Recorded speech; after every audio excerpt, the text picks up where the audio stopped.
Prime Minister Narendra Modi will be filing his nomination tomorrow morning in Varanasi.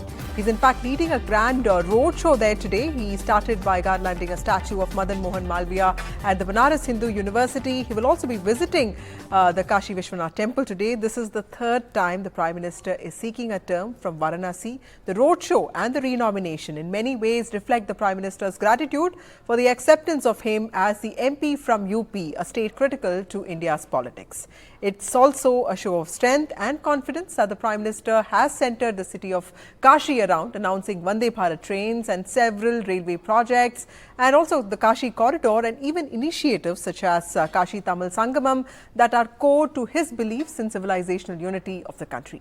The Prime Minister won the Varanasi Lok Sabha seat in Uttar Pradesh in 2014 and also in 2019. In 2019, he won the seat with a margin of over 4 lakh votes. Let me also tell you a little bit about the history, the political history of Banaras or Varanasi. Since 1957, the BJP has won the seat 7 times and the Congress 6 times. The BJP has a near-perfect record since 1991, just losing the seat once to the Congress party in 2004.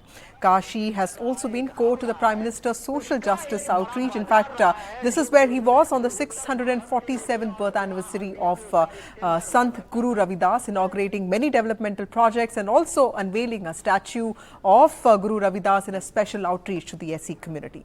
The Prime Minister in the last 10 years has worked on several development and beautification projects of Varanasi, emphasizing on its growing influence as a center of faith and tourism. He has also inaugurated projects like the Freight Corridor, the Varanasi-Delhi Vande Bharat Express train, and also the most important Kashi Corridor project. My colleagues Maria and Tanishq continue to bring the mood from ground in Varanasi.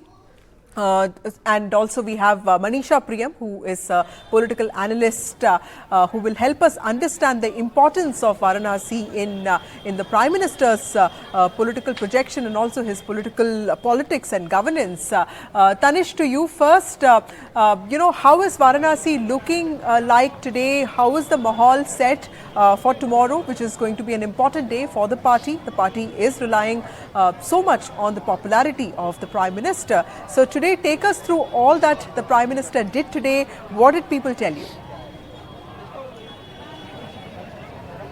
Well, of course, Prime Minister Narendra Modi is hugely popular in this city of Varanasi, also known as Kashi. And you were just asking, what are the people thinking about? So just to know that, I'm outside this Kashi Chaat Bhandar. Here, it is a very famous, iconic shop of Varanasi, famous for its tomato chaat, and there are, of course, people here. First, I would like to show you the flavor of Varanasi here.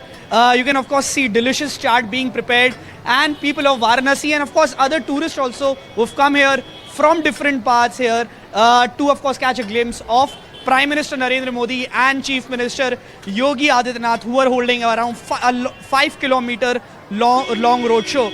But there are people here. I'd like to speak to them. आपका नाम? मनोज कुमार पाठक। पाठक जी, आप कहाँ से आए हैं? आप गोरखपुर। मतलब योगी जी की? जी योगी जी के क्षेत्र से। तो आपका क्या कहना है बनारस को लेके? आपको क्या कहना है? आप पहले भी आए होंगे बनारस, विकास आपको दिखता है बनारस? जी 2014 के बाद जहाँ तक आप देखेंगे बनारस नहीं रहा। बनारस पूरे विश्व में एक कीर्तिमान स्थापित कर दिया है। शंकर महादेव का मंदिर है यहाँ पे, और महादेव बाबा के यह पहला स्थान है जो पूरे विश्व में। मोदी योगी की जोड़ी के, क्योंकि यूपी में बहुत मोदी एक अंतर्ध्यान, वो क्या कहते हैं उनको, कहें भगवान के रूप में ना कहें उनको, लेकिन भगवान का एक नुमाइंदा मान सकते हैं। लेकिन हमारे योगी जब से साथ में आए हैं, योगी और मोदी की जोड़ी जब से हुई है, हमें तो लगता है भारत ही नहीं पूरे विश्व में ऐसा कोई नेता, ऐसा अद्वितीय कोई नहीं है। चलिए, बहुत बहुत धन्यवाद। See of course people here, the popularity is as such, a lot of people compare him, but what has been what has been the impact on local people here? आपका नाम? मेरा नाम ब्रिजेश है। आप कहाँ से हैं? बनारस से। अब तो बनारस में क्या फर्क हुआ है पिछले 10 साल से? बनारस एक बनारसिया कैसे बताएगा इसे? 10 साल में सड़कें जो है, पहले कंजेशन बहुत ज़्यादा था। अभी ज़्यादातर जगहों पे सड़कें जो है चौड़ी हो गई हैं। लेकिन लोग भी तो बढ़ गए हैं। हाँ, तो टूरिज्म की जब से काशी कॉरिडोर बना, टूरिज्म से कैसे फायदा हुआ है? टूरिज्म से बहुत फ़ायदा हुआ है। अब मैं आपको एक एग्जांपल दे रहा हूँ। पहले मंडवाडी स्टेशन था, बहुत ही नॉर्मल स्टेशन था वो। अभी आप जाके देखिए, वो स्टेशन इतना ज़बरदस्त, ना VIP स्टेशन हो गया है, और उस स्टेशन के आसपास एटलीस्ट 40-50 अच्छे होटल खुल गए हैं। अब सोचिए उससे कितने रोजगार उत्पन्न हो रहे हैं। और शहर का कितना विकास हो। आप क्या बोल रहे थे? मैं पैसे से देखता हूँ, बनारस का लोकल रहने वाला हूँ। पहले आप यहाँ आते थे, ये सड़क पर ये गोबर होते थे, गंदगी होती थी। आज की गलियाँ देख लीजिए, आगे देख लीजिए, ये अच्छी अच्छी गलियाँ बन गई है। स्टेशन है, यहाँ 5 स्टेशन है, काशी है, कैंट है, मडुआडी है, मुगलसराय है और एक स्टेशन और है। ये स्टेशन आप जाके देखिए, ये एयरपोर्ट जैसे हो गए हैं। और जहाँ जो विपक्ष बोलता है बनारस में कुछ का नहीं हुआ, 80 घाट जाके देख लीजिए, पहले कुछ नहीं था, मोदी जी ने दिए। लाइन तक नहीं था, हाँ। अभी तो सिविल लाइन पूरे शहर में 2017 डेवलपमेंट हुआ है आपके कहने हाँ से? जी, हुआ है। लेकिन और भी तो कई सारे मुद्दे हैं लोगों के, जैसे महंगाई हो गई, बेरोजगारी एक हो गई। मिनट देखिए, एक मिनट महंगाई की बात है।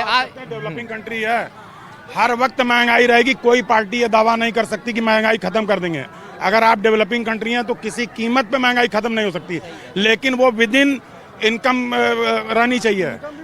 हाँ बिल्कुल बढ़ रही है। आपको अगर बनारस की है? हाँ बिल्कुल। आपके हिसाब से क्या विकास हुआ पिछले 5 साल 10 पिछले 5 साल में यहाँ विकास के सारे काम रुके हुए थे। बनारस ही नहीं, पूरे पूर्वांचल की रोड आप जाकर के देख लीजिए। मैं खुद अपनी गाड़ी से ट्रेवल करता हूँ अपने काम के लिए।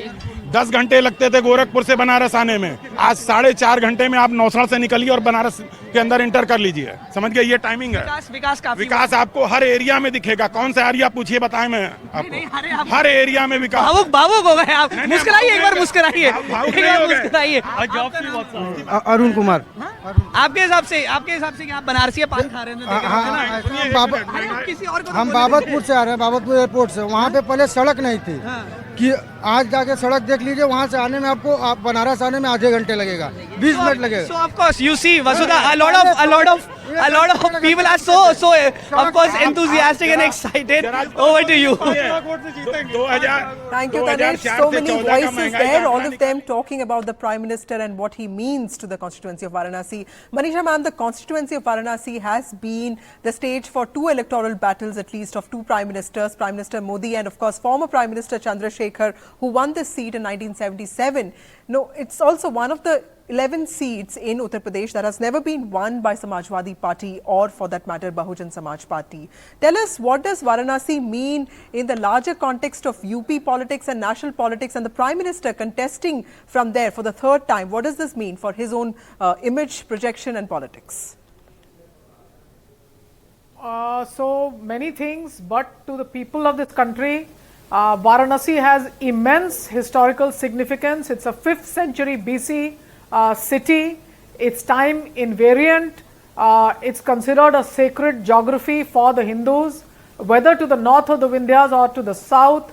It's that city that unites the Indian population, the majority Indian population especially, in its belief and its worship. But remember also, it's been the seat, as you could see, of the Ravidasi sect, of Kabir and the Ramayana, etc. It's been the seat of the writing of the Ramayana.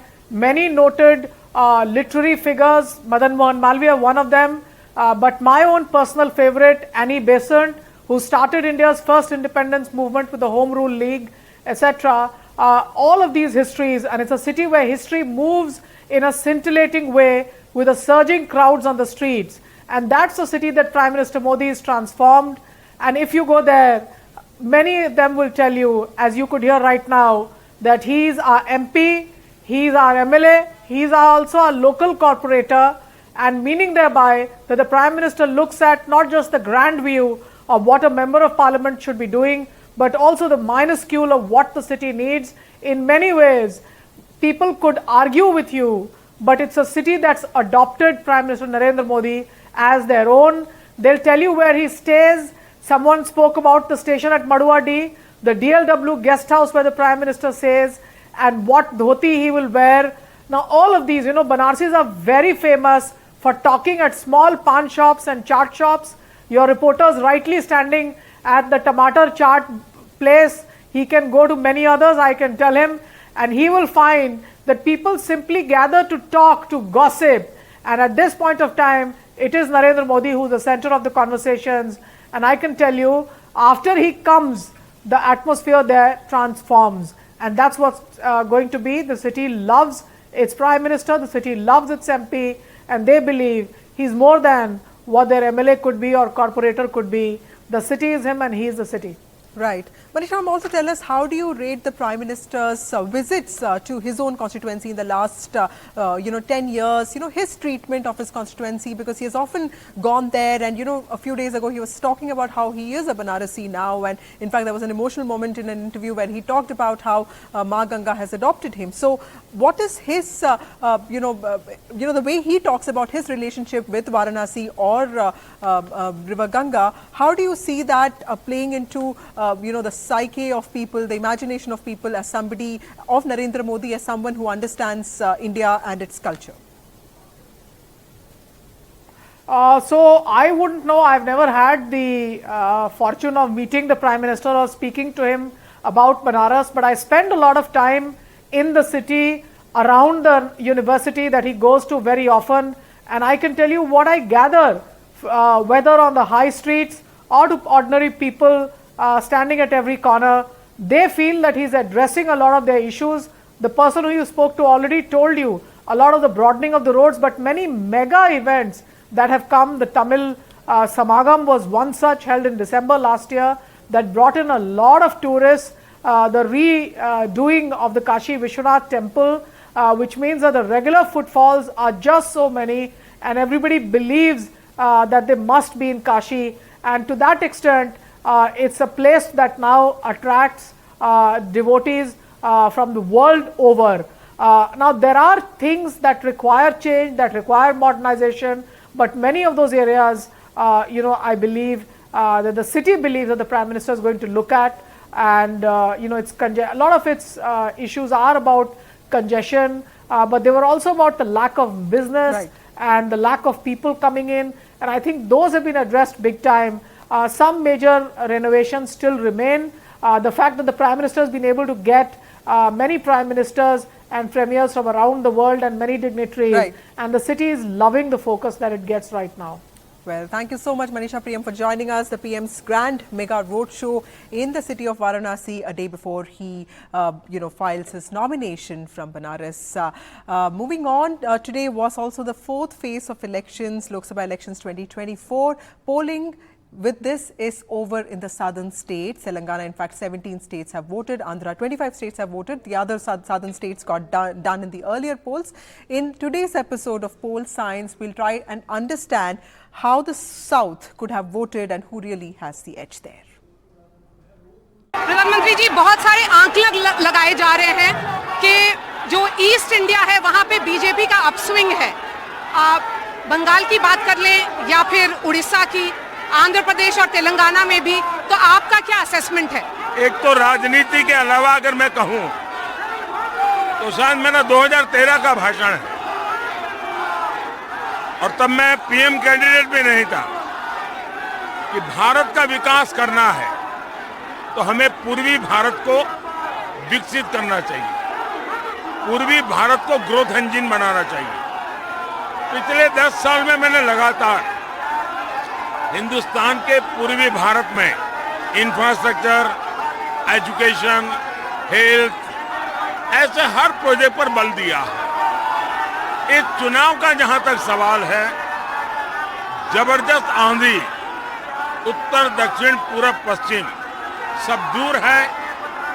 पूर्व में इस बार परिणाम ज्यादा मिलेंगे पहले की तुलना में, और मैं मानता हूं देश के लोगों के लिए ये चौंकाने वाला.